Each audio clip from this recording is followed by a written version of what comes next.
সাগরে লঘুচাপের কারণে দেশের বিভিন্ন জায়গায় বৃষ্টিপাত অব্যাহত রয়েছে। ভারী বৃষ্টিতে তলিয়ে গেছে নোয়াখালী শহরের বিভিন্ন এলাকা। জলমগ্ন হয়ে পড়েছে শহরের রাস্তাঘাট, বাসাবাড়ি, দোকানপাট ও বিভিন্ন শিক্ষা প্রতিষ্ঠানের মাঠ, হোস্টেল পানিতে তলিয়ে গেছে।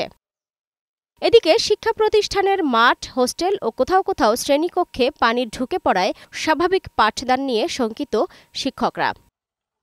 বেনাপোল বন্দরে পানি নিষ্কাশনের অভাবে জলাবদ্ধতার সৃষ্টি হয়েছে। ব্যাহত হচ্ছে পণ্য খালাস প্রক্রিয়া। বৃহস্পতিবার থেকে আমদানিকৃত পণ্যবাহী ট্রাক বন্দরে প্রবেশের কয়েকটি গেট বন্ধ করে দেওয়া হয়েছে।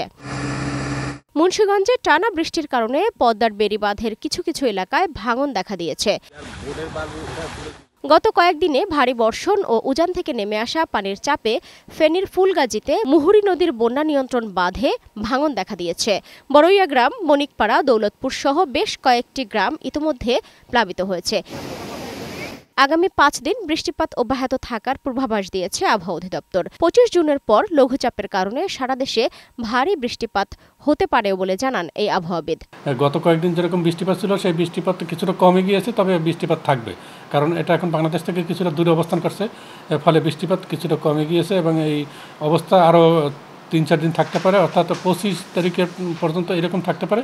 এদিকে আপাতত বন্যার আশঙ্কা নেই বলে জানিয়েছে পানি উন্নয়ন বোর্ড। রংপুর বিভাগের তিস্তা, ধরলা এবং একই সাথে সিলেট ও ময়মনসিংহ বিভাগের সারিগোয়াইন, জাদুকাটা, সোমেশ্বরী ইত্যাদি নদীর পানি আগামী 48 ঘন্টা পর্যন্ত বৃদ্ধি পেতে পারে এবং মূলত সিলেট বিভাগীয় সারিগোয়াইন, জাদুকাটা, সোমেশ্বরী নদীর পানি কিছু সতর্ক সীমায় প্রবাহিত হতে পারে, অর্থাৎ বিপদ সীমার কাছাকাছি প্রবাহিত হতে পারে। তবে ভারতের মেঘালয়ে ভারী বৃষ্টির বিষয়টি পর্যবেক্ষণ করা হচ্ছে বলেও জানান তিনি।